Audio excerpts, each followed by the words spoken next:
Namaste and welcome back to Awaken Living with Nibodhi. Recently, I was on the Astrology Now podcast with my friend Christine Rodriguez, and we did a discussion on Ayurveda astrology, medical astrology. And since then, a lot of people have asked me to go deeper with that. Today, I'm going to do that. And I realize that this might not be for everyone. It's going to be pretty educational. It will be interesting. Hopefully, we can make it fun, but it is very technical. There's a lot of technique in it. But it's interesting because we should know our planets. We should know our body and our relationship to the planets. It's one microcosmic, macrocosmic system, as above, so below. And I didn't always study astrology. I didn't always study medical astrology, but in 2006, my guru told me that I should study medical astrology. And as it turns out, Hippocrates said a physician without a knowledge of astrology has no right to call himself a physician. And so I started studying this Ayurvedic Jyotish, this medical astrology aspect. And whenever possible, I look at a patient's chart if I'm doing a consultation or if I'm doing lifestyle counseling or Vedic psychology and counseling. It's really good because it provides a deep insight into us physically, mentally, emotionally, and spiritually. So that's what we're going to talk about today. And we look at it from a lot of different perspectives. We look at it from the elemental perspective, and each sign and each planet and each house has different elements that govern it. Different doshas are governed by different signs and planets and houses. The qualities, those gunas, those manasa gunas, sattva, rajas, and tamas, are governed by different planets, or each planet has those qualities to them. And even the dhatus, the 7 bodily tissues, are made up of the 5 elements and are governed by different planets and doshas as well. Our psychology, our emotional health, all of this is in the chart as well. And the chart, there's 12 houses in the chart. There's 12 organs and 12 systems in the body. Again, we're a mirror of the universe, the great cosmic body. So let's get into this. Let's really start looking at this. And if you don't have your astrology chart, if you go to Christine Rodriguez podcast, the Astrology Now podcast, there's a place on there that there's a free calculator to get your birth chart. And you can look at this in your chart and you can start comparing this. Anyone can look at this and see how this may affect you in your life. And if you want a deeper medical astrology reading, I am available for that. So the first thing we look at is the elements, the 5 or the 4 basic elements, or the 5 elements. The primary element, Akash, the space, holds everything together. So there's not specifically a planet or sign that's directly governing that, but air, fire, water, and earth. And the air signs are Gemini, Libra, and Aquarius. They govern the air. Fire signs are Aries, Leo, and Sagittarius, while the water signs are govern Cancer, Scorpio, Pisces, and Earth is Taurus, Virgo, and Capricorn. So you can start to think about this. And when we look at a chart, we are thinking from the perspective predominantly of our ascendant or the rising sign, the moon, and the sun, when we want to look at our constitution. And then each of the planets also is governing a dosha, or the doshas are governing a planet. So the Vata-ruled planets are Saturn, Rahu, the north node of the moon, Mercury, and if you follow the outer planets, Uranus. A lot of Vedic astrologers don't do that, and many do. And there's no right or wrong way. It's whatever you find works for you. For Pitta dosha, that's governed by the hotter planets, the Sun, Mars, Ketu, and Pluto. While it's not a hot planet, it's an aspect of Mars, so it's governed by Pitta. And then Kapha, the water and earth planets, are Moon, Jupiter, Venus, and the outer planet, Neptune. Then we look at it from the perspective of the gunas, those mental qualities. And each of the gunas and each of the planets, we can see this. If you have any knowledge of the planets, you'll start to see how this plays out. So the sattvic, that pure quality, is reflected in the moon. Jupiter is considered the guru and the sun. It gives the light of consciousness. Whereas Rajas, which is activity and passion and quick moving, is governed by Venus, Mercury, and it's also governed by the sun, because without the sun, there's no light to do action. And the more tamasic qualities, the more dense kind of inertia, also can be violent, depressed, things like that. Saturn governs the tamas guna, and Mars, although Mars does have some rajas to it too, but it's mainly considered tamasic. Rahu, the north node of the moon, and Ketu, the south node of the moon. And then we start putting it together. If you're not following, go back and listen to this. You can rewind and keep listening to this, because it gets really interesting. At least from my Virgo mind, it gets very interesting. And if you're an astrologer or in the medical field, this should be interesting. And if you just want to study your own chart, it could be interesting. So the dosha, the sign, and the planet are all connected. We've already covered this, but let's put this together. For the Vata dosha, it's governed by the sign Gemini, which is governed by Mercury. Vata also governs the sign Virgo, because that's governed by Mercury. And likewise, the signs of Capricorn and Aquarius are governed by Saturn. We can see Vata planets, predominantly Mercury and Saturn, are governing the sign of Vata. Vata has control over these. For Pitta, Pitta is very fiery, right? The sign of Aries and Mars. Mars is the ruler of Aries. Mars also rules Scorpio. Even though Scorpio is a water sign, it has the Pitta quality to it. And Pitta does have some water involved in it. And then the other Pitta planet, which is the sun, governs Leo. Kapha, the water and earth element, is governing Taurus, which is governed by Venus. It also governs Libra, which is governed by Venus. And then the moon and Cancer, that's water, that's pure water. And likewise, Pisces and Sagittarius, which are governed by Guru, Jupiter. And then Mercury, while we did place it with the Gemini and Virgo as a Vata predominant sign, is often considered tridoshic, that mercurial energy, because Mercury will take on the quality of whoever he's hanging out with. So Mercury can be considered tridoshic. Then really looking at the medical astrology and our body is made up of what's called saptadhatu in Sanskrit. It means the 7 bodily tissues.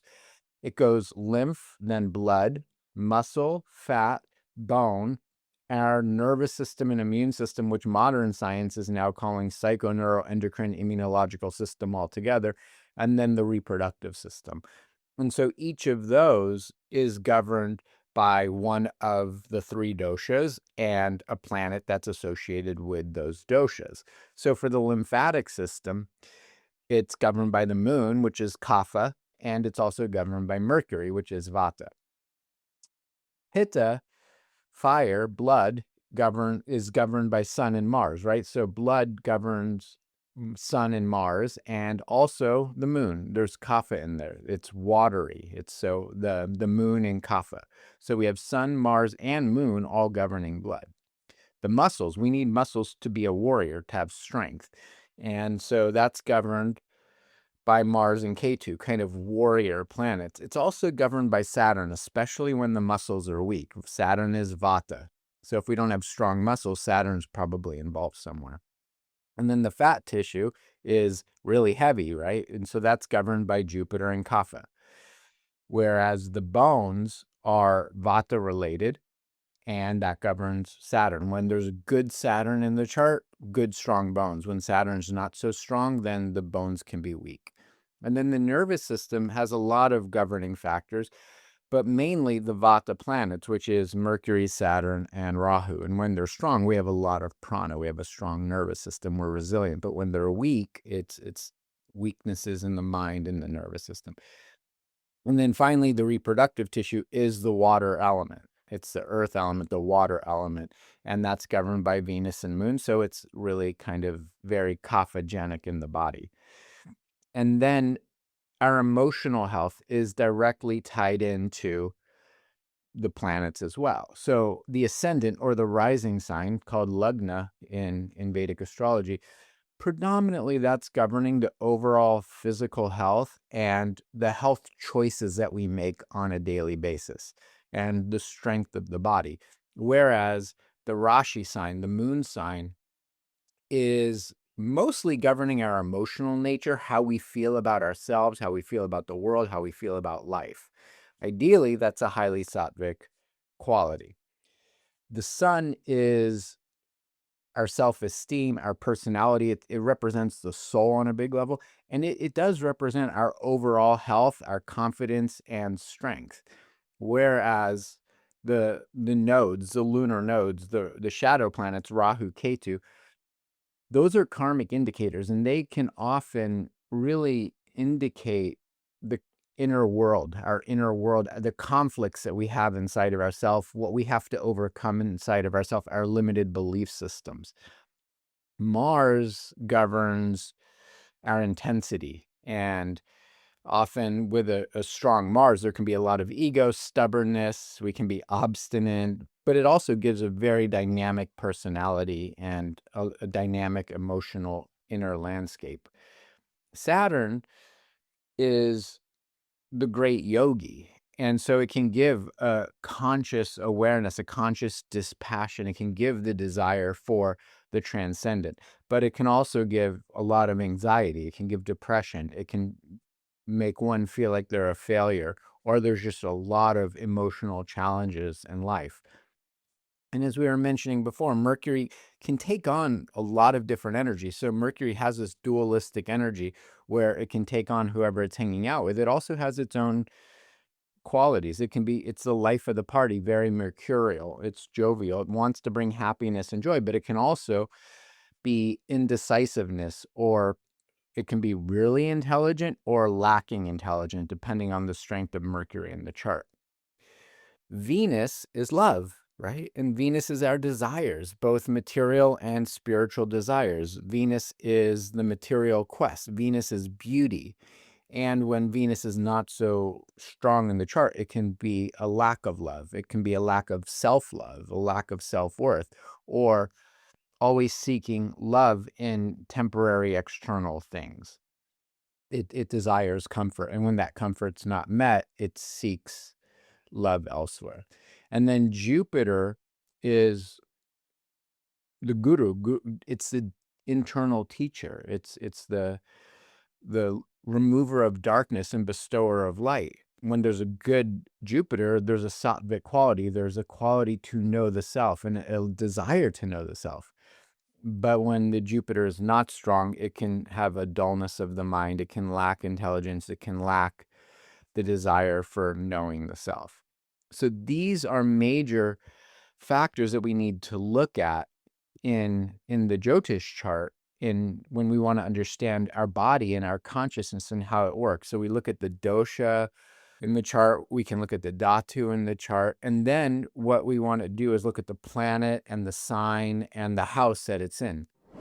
I'm very excited to share with you Real Mushrooms, the sponsor of the Awakened Living podcast. I use their mushrooms every single day because they've genuinely changed my life. I trust them because they have 50 years of expertise and use 100% organic mushrooms, 0 grains, 0 fillers, which are found in most common mushroom products on the market. They use just real, organic, clinically tested mushrooms. Every morning, I use lion's mane to sharpen my thinking. I use cordyceps to give me the clean energy I need for the day. I use chaga to strengthen my immune system. And when stress hits, and it does, I use reishi to bring me back to center. With their products, you actually feel the difference. Through the end of April, Real Mushrooms gives Awaken Living with Nibodhi podcast listeners 25% off their entire first order. Use the code AWAKEN25 at checkout and get 25% off your first purchase. You can find their link in the show notes or visit nibodhi.com/mushrooms to get yours today. The house plays a big role. So let's take a look at the house connections, because again, we're a microcosm of the macrocosm. We're a reflection. So it's the universe is this great cosmic body, and that's reflected inside of us in each organ, in each system. Each part of the body is represented by a different planet and different houses. So the very first house, that's the ascendant sign, or the lugna sign, the rising sign. That represents the sharira, the body's natural constitution. And It's also the beginning of the body where consciousness comes in. So it's the head. It's the first sign of the zodiac as well. It's governed by Aries and Mars and Pitta. But the organs and systems that it's really representing is the brain, the head, the face, and the internal workings, the hardware inside of the brain, the cerebral cortex, our pituitary gland. But it also is, if there's a really good, strong first house, it's our overall immunity. In the dhatus, it's the rasa, the lymphatic system, and it's also the foundation of our ojas. When we have good rasa, good juice, good life force, we have that strong ojas, that strong immunity. It's the baseline of our health and vitality and longevity. And the first house, because it's brain, head, face, and rasa and ojas, the doshas involved in that are predominantly vata and pitta. Some kapha is involved too because lymph is there, but it's predominantly vata and pitta, and predominantly pitta because it is the first house, it's Aries, it's Mars governed. As far as the gunas go, that prana, tejas, and ojas, the pranas, it starts in the head, life force comes in. Ojas is the storehouse of our vitality and immunity. So if we have good lymph, that's the delivering nutrient system to all the other tissues. Without strong lymph, we're not going to have good ojas. We're not going to have good vitality or immunity. Also, lymph delivers nutrients to all the glands of the endocrine system, which shapes our immunity, our psychoneuroendocrine immunological system. Likewise, that's the tejas, our mental fire. And if we have good mental fire, life is wonderful, we're creative. But if there's an affliction in the first house, that can lead to things like inflammation, migraine, headaches, burnout. It can actually lead to even brain disorders. And likewise with the ojas, it can lead to autoimmune tendencies, inflammation in the nervous system, inflammation in the immune system, depletion of that ojas, which basically turns out to be chronic fatigue and lowered immunity. And also it can be associated with any kind of stress-related disorder, because stress is the silent killer and it governs the nervous system and immune system. So when we're stressed, the nervous system and immune system are on high alert, like we're a gazelle running through the plains of Africa because we're being chased by a wild cat. The body can't relax. So that's the foundation of the first house. I would say the Ayurvedic theme, this Vedic psychology theme, would be something like, how do I inhabit my body and life?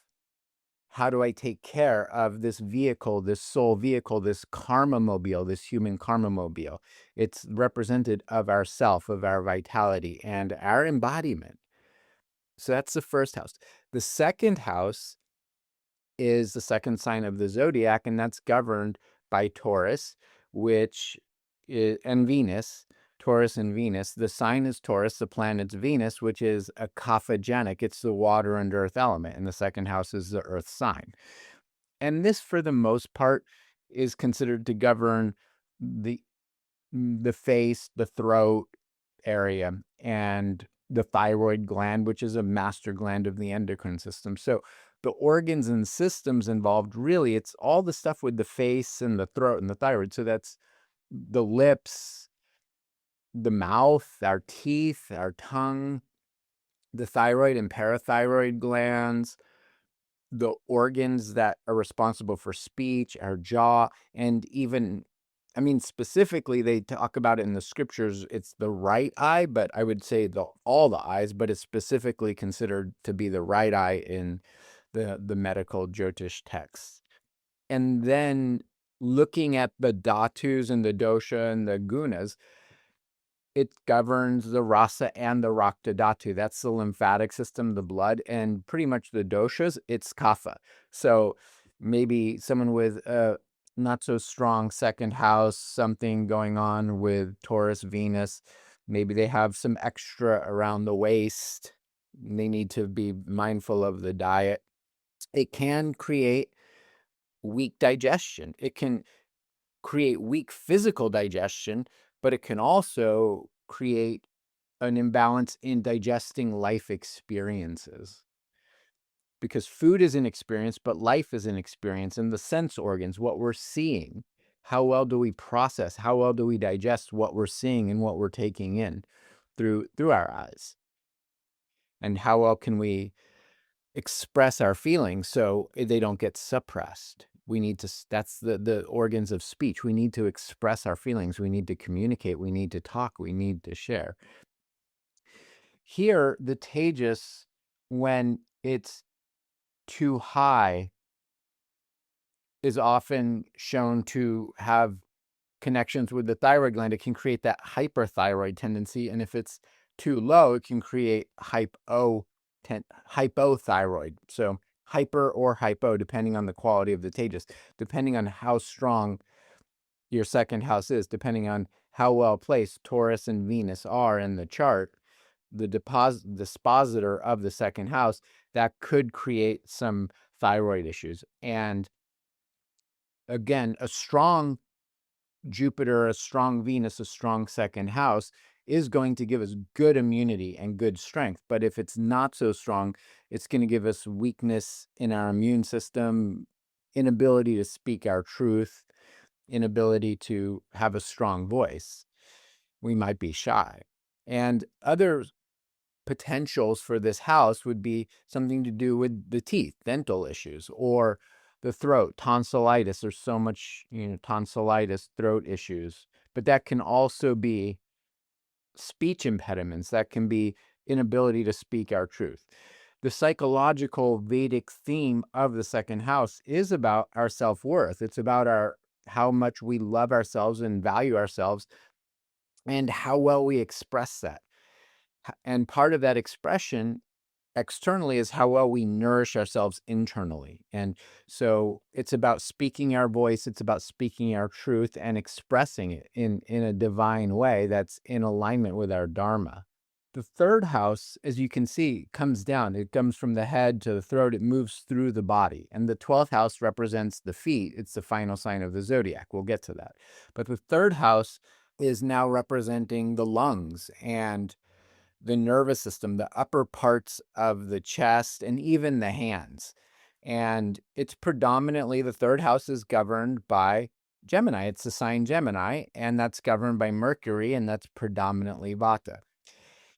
And so the organ systems here is the lungs. It's prana. Vata is prana. Vata is life, vayu. And so it's the lungs, it's the bronchi, it's the upper respiratory tract. And that prana is our neural pathways. That's responsible for our motor skills. To move the hands, we need to have prana. To move and shrug the shoulders, move the shoulders, to do work, we need to have good prana. We want to have strong Gemini, a strong Mercury in the chart. For the dhatus, when the Mercury is strong, when Gemini is strong, it's governing the muscle tissue. And the dosha, it's Vata and Kapha related, because there is earth element involved in that as well. And so there's Vata, Kapha, dosha involved. And again, Vata, Gemini, Mercury will take on whatever kind of qualities are with it. The main part of prana is that it governs the prana vaha shrota. That's the channel that carries prana through every cell in our body, through the 72,000 pathways. When the tejas, the cellular intelligence, is out of balance, that can create bronchial inflammation, that can create asthma, things like this. And if the ojas is strong, we're going to have great immunity. Again, anytime the ojas is strong, anytime there's a good aspect in the chart, the ojas will be strong. But if the ojas is weak, if Gemini or Mercury is weak in the chart, that can be reoccurring infections, especially of the lungs, reoccurring colds, asthma, bronchitis, things like this. It can also be even anxiety related breathing disorders, even to an extent, panic attacks. And I've seen people with weak third house with debilitated Mercury also have repetitive injuries, like stress fractures, things like this, stress related injuries.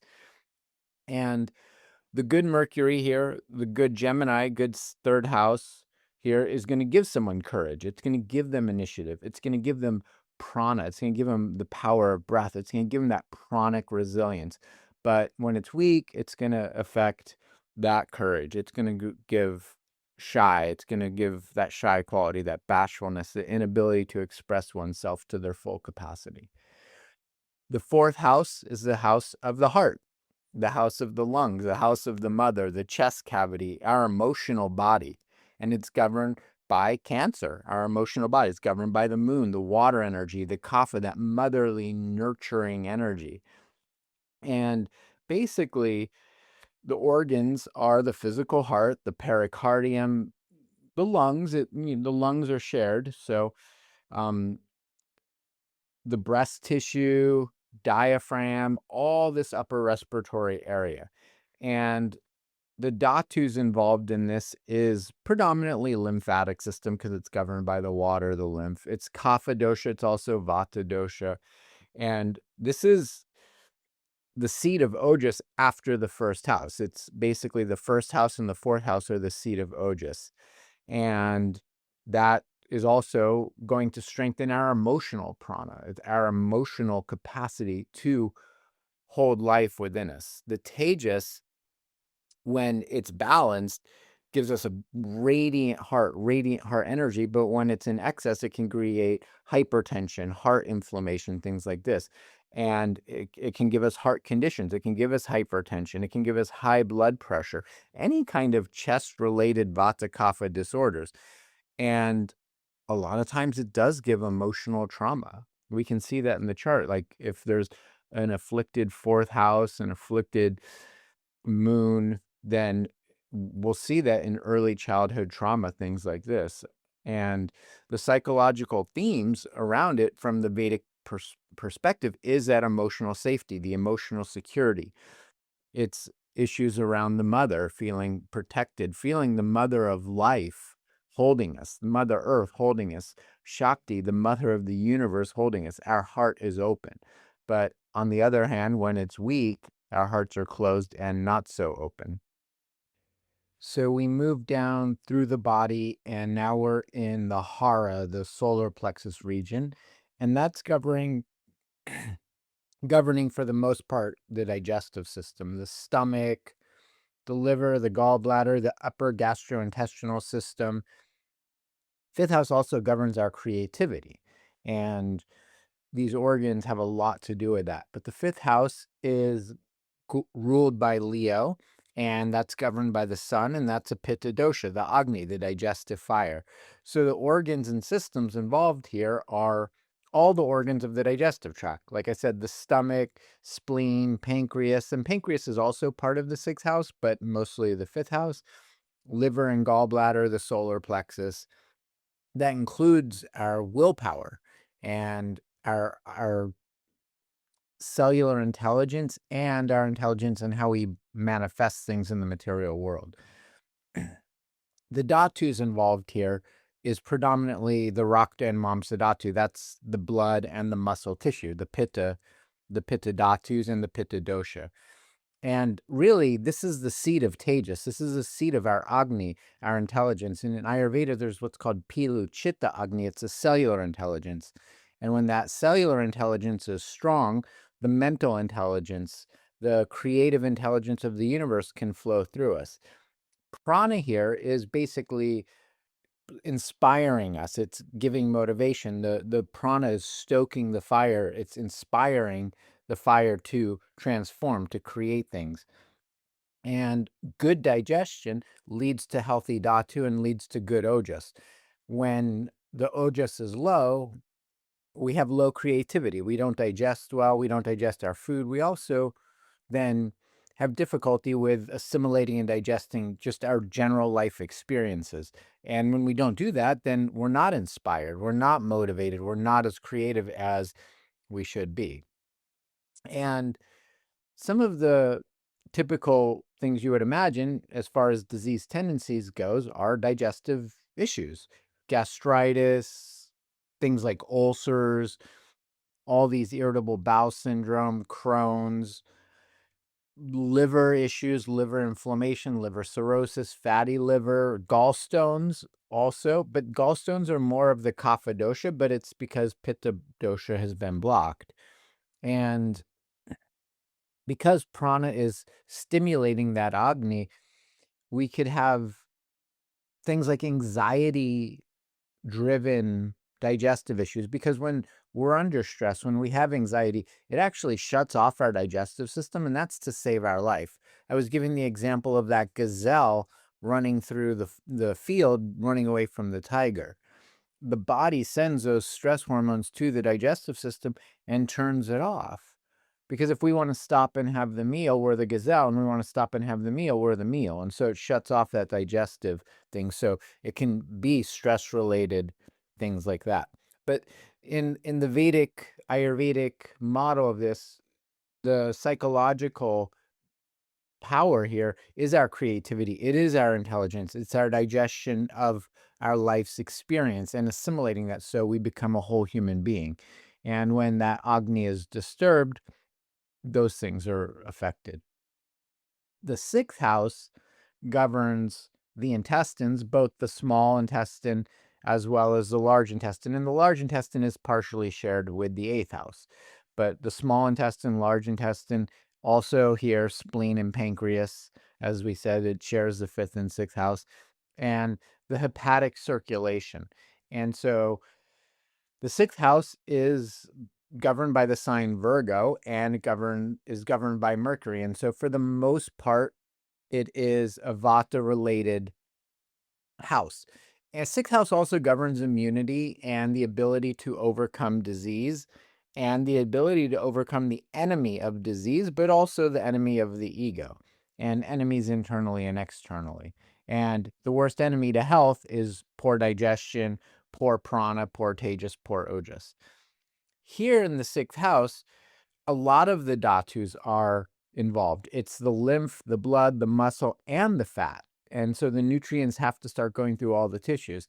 And while it's predominantly a Vata governed house, Pitta is also involved a lot here because it does involve disorders of Agni, the physical Agni as well as the mental Agni. And when the prana is strong, the Agni should be strong. But if the prana is not strong, then the Agni is going to be out of balance. And here, that tejas imbalance shows up as inflammatory disorders, inflammatory of the digestive system predominantly. The liver and the pancreas, they work together. And so when the liver has inflammation, usually the pancreas has inflammation, and that's going to create inflammation in the nervous system and the immune system. And then it cycles back to the digestive system. It creates this loop cycle. And likewise, when we're not digesting fifth and sixth house issues, the ojas becomes depleted. And that's really, especially in relationship to the pancreas, because it has a lot to do with our immunity. That's what leads to a lot of chronic disease patterns, because the pancreas is actually responsible for a process called apoptosis, which is cell death. When a cell is no longer thinking in harmony with its system, it's no longer feeling in harmony with the system, with the other cells, it feels alone, it goes rogue, and that's what we end up calling cancer. And so pancreas makes enzymes that support that apoptosis process to prevent those cells from going rogue. So the diseases that we'll see in the sixth house are these more intense autoimmune conditions, these intense inflammatory conditions, things with the digestive system too. A lot of times I'll see people with difficult sixth houses getting a lot of parasites or worms or amoebas, these unhealthy bacteria, even Candida albicans or E. coli. Their digestive system is super sensitive, and that's where the things like the IBS, the Crohn's, the digestive issues come into play. Also, because spleen and pancreas is involved here, diabetes is related to the sixth house. It's also related a little bit to the second and 11th, but diabetes can be classified here. And then again, that nervous system stuff, the inflammation of the nervous system and immune system leads to stress-related illnesses, especially involving work, because sixth house is also a house of work. It's a house of service. And so for stress, that's going to give health-related issues primarily through the digestive system. So the Ayurvedic mindset here is we need to look at the sixth house for how stress and our work and service and our habits are affecting our health. A good sixth house gives great immunity and longevity. A difficult sixth house doesn't.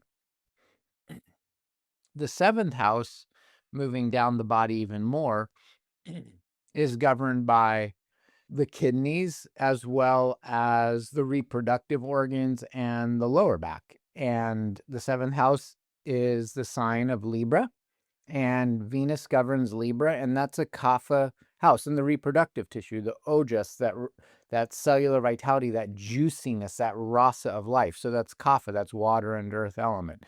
But the organs in here are the kidneys, the bladder, the whole reproductive system, the semen, the ovum, the ovulation cycle, all sexual things. It's Venus, right? And so it's the seventh house. It's love. It's a house of love, reproduction, beauty, sensuality, eros, and kapha, that warm, nurturing, soft, homely kind of feeling. And so the dhatus, the bodily tissues associated with this, are Shukra and Artava dhatu. Shukra is the male reproductive system, and Artava is the female reproductive system, which, when we have cellular nutrition and we're absorbing our food and we're absorbing our life experience, we build that ojas. And the doshas here, it's predominantly kapha, but it's also vata because it's downward moving energy unless we redirect it upwards. But here, the prana and the ojas, it's the storehouse of our sexual ojas, our sexual vitality. And that is our creative force. That's the reproductive force. That's how the universe happened, through the reproduction, through sensuality, through beauty. That's why the universe is made for love. And when there's too much tejas, that leads to burning up the ojas. And that can happen through a lot of reasons, for overworking, overthinking, too much sex, especially in the male body. From ejaculation, it burns up the ojas and it burns out the tejas. So when these things, when the prana, tejas, and ojas are essentially in balance, we're super vital, we're super creative. When they're out of balance, it leads to things like erectile dysfunction, premature ejaculation, even infertility, kidney disorders. I've seen seventh house weaknesses leading to constant UTIs, urinary tract infections, or just weak sexual energy, weak creativity. And this also represents the hormones, right? The reproductive hormones. So there can be hormone imbalances associated with stress, because stress weakens the hormones. It puts us in fight or flight. So the theme here, as far as our emotions go, is it's the house of bonding. It's the house of nurturing, of intimacy, of erotic innocence, our sexual vitality, our creative energy. Then the eighth house is the large intestine, the colon, the excretory organs, the endocrine system. And interestingly, the eighth house does involve a lot of our trauma. The eighth house is a water sign. It's governed by Scorpio, but it's predominantly Pitta. It's Mars. It's governed by Mars. Scorpio is ruled by Mars, and it's a Pitta thing, even though it's water. It's that steam. It's the hot water. So the organs, the colon, the bladder, the rectum, the reproductive system, just like the seventh house, all the endocrine system, all the glands of the endocrine system, especially the adrenals, which governs energy cycles, ATP, that's energy from the mitochondria, that's cell production. And so a strong eighth house gives good digestion, good elimination, good strong endocrine system, good strong adrenals, physical prowess. That Mars there, that Mars energy is the strong warrior who's going to defend and protect the tribe. But it also has its issues. When we've experienced a lot of trauma, the prana gets disrupted. When the tejas is too high, when we're overthinking, analyzing everything, the adrenals burn out and it creates more anxiety. And all of this damages the ojas. And there's people who have mysterious diseases. That's governed by the eighth house. Mysterious diseases, they come, they go. There's not really an explanation, or chronic diseases. But the tissues that are involved here are the Ashti Dhatu, the Maja Dhatu, the Shukra Dhatu, the last three of the 7 bodily tissues. But mostly it's governing the reproductive system. But again, it governs these hidden diseases, these chronic illnesses, and any trauma-related pathologies, whether it's early childhood trauma, adolescent childhood trauma, adult trauma, physical trauma, emotional trauma, psychological trauma, any trauma is governed really through the 8th house.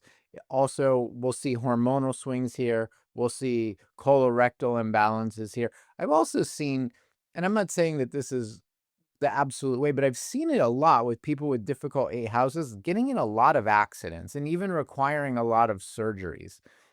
But on the positive side of the 8th house, it's the house of transformation. It's death and rebirth. It's the phoenix rising from the ashes. It's also the house of trauma. And usually, I'm not saying always, and it doesn't have to be this way, but I've seen the greatest healers, the greatest guides are people who have gone through pain, who have suffered, who have gone through hell. If you're going to be a guide taking someone through hell, you probably know the way through hell. So I've seen so many profound healers who have weak 8 houses, weak 8th house, strong 6th house, and have gone through all of it and have healed it and come out on the other side. I mean, that can be for a strong or a weak 8th house, depending on the aspects on it. There's a lot of factors there. Then the 9th house is governed by the hips, the thighs, also has some to do with the liver as well. It also is still part of the Jatara Agni, that digestive fire. And it is governed, the 9th house is ruled by Sagittarius. Jupiter rules Sagittarius. Jupiter is a Kapha planet.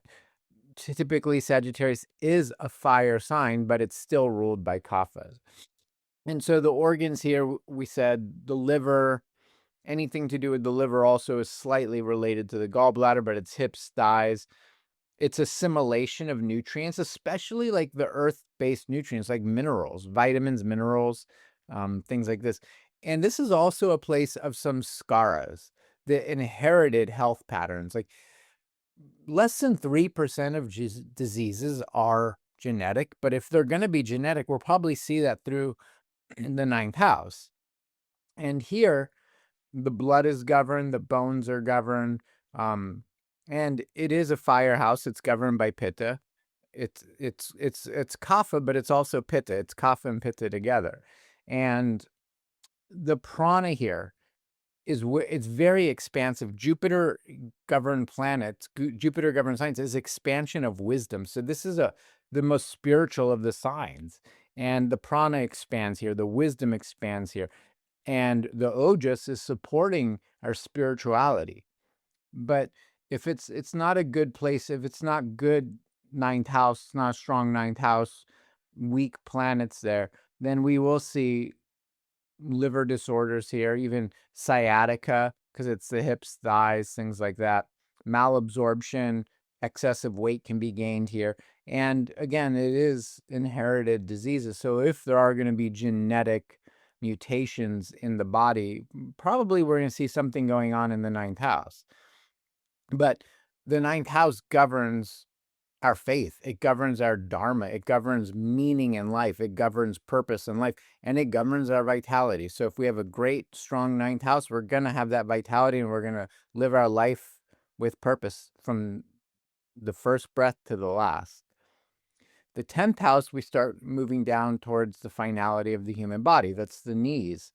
It's the skeletal system. And it's governed by the earth sign Capricorn.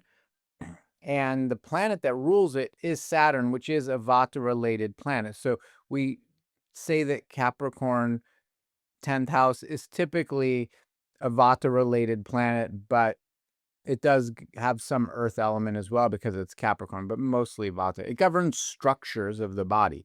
So it governs the knees, but it governs the skeletal system. The skeletal system is really governed by the 1st, 8th, and the 10th house. It governs joints. It governs cartilage. It governs the Ashti Dhatu, that bone tissue.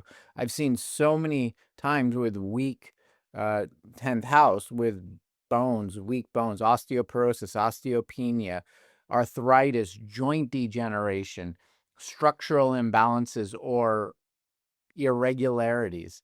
And stress here, professional stress, career-related stress definitely shows up here because it's Vata. So Vata governs Prana. Prana is our ambition. Tejas is our discipline, and Ojas gets depleted from overwork, from burnout. And so this 10th house, we need to really manage our stress so we digest our food and build good structures in our body, good structures in our life. And 10th house governs our career. It's the house of career, but it's also our health, like our responsibility to take care of our health here. Okay. And if we have a strong 10th house, we might even be in the health profession, or we take our health very seriously. Okay. So the 11th house, coming to the end of the body, near the end of the body, governs calves, governs circulation, governs our hormones. And because it's Aquarius, it also governs ears. There's some nakshatra rulership here that we'll talk about in another class, but it governs the ears as well. The 11th house is governed by Aquarius, so it's also ruled by Saturn. Saturn rules Capricorn and Aquarius, so it's also Vata related, and it is an air sign. So the organs, the calves, it is our peripheral circulation. It's actually responsible for balance, which is the inner ear. Our legs, our calves, our circulation, our hormones, that all creates balance physically, mentally, and emotionally. But the inner ear is also responsible for balance. If one cell is off in the inner eardrum, we can have balance issues. It also governs the lymphatic system as well as the regulation of our blood sugar. So this is also slightly related to diabetes, the 2nd, the 6th, and the 11th house, diabetes. The tissues here predominantly is the Rakta and the Maja, the blood and the nervous system, which is the immune system, nervous system. But predominantly it's a Vata planet. There's some Kapha involved here as well. But as the prana, a good 11th house, that's really good expansion of our prana, our goals, our inspiration, our life force. We're expanding our life force out into the world. If the prana is weak and there's an imbalance in the tejas, that can lead to issues like hypertension and metabolic issues, creating that ojas depletion. Some of the disease patterns associated with the 11th house, the varicose veins, because it's the calves. We hear so much about varicose veins in the calves. Diabetes can be seen through here. Hormonal dysregulation and ear problems are seen through here.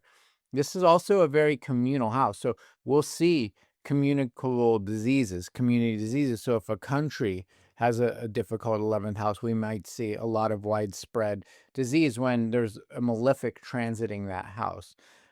It's also our goals, it's our network, it's our community, it's our friends. And so the human body is a community. It's a community of cells and impulses and organs and tissues. And so the 11th house kind of brings that all together. And then we finish the body up in the 12th house. The 12th house is the feet. It's also, I've seen it related to the spine as well. It's the kundalini, the feet, the energy of the spine, the energy moving from the top of the head down through the feet. And in the Vedic culture, you worship the guru's feet because all their prana shakti goes through the feet. It governs the immune system. It governs the immune system's ability to regenerate because it's Pisces. It's the water sign. It's the final sign of the zodiac. That's the other sign that's ruled by Jupiter. So it's water. It also is Kapha dosha. It can also be Vata dosha because it's governing Maja Dhatu in the nervous system, sleep, dreams, the lymphatic system, predominantly Kapha, secondarily Vata. And it governs the feet, it governs the left eye, it governs our sleep cycles, our sleep patterns, and it governs the pineal gland. It's the final sign of the zodiac. We're getting ready to transcend. There's a current that goes from the feet to the crown of the head, back down, up and down. So the pineal gland is where we have a pharmacy of bliss chemicals, including one called DMT, dimethyltryptamine, which is said to be the God molecule. And through yogic practice, when we awaken that pineal gland to release that DMT, we experience the universe as it is, infinite. So this is the place where our ojas is regenerating. It's building. The prana goes inward. And when that prana is inward, we have clear mind, clear seeing, clear vision. But when the prana is out of balance, when the ojas is depleted, when the tejas is too high, it leads to insomnia. It leads to bad dreams. It leads to nightmares. All sorts of sleep disorders can be seen through here.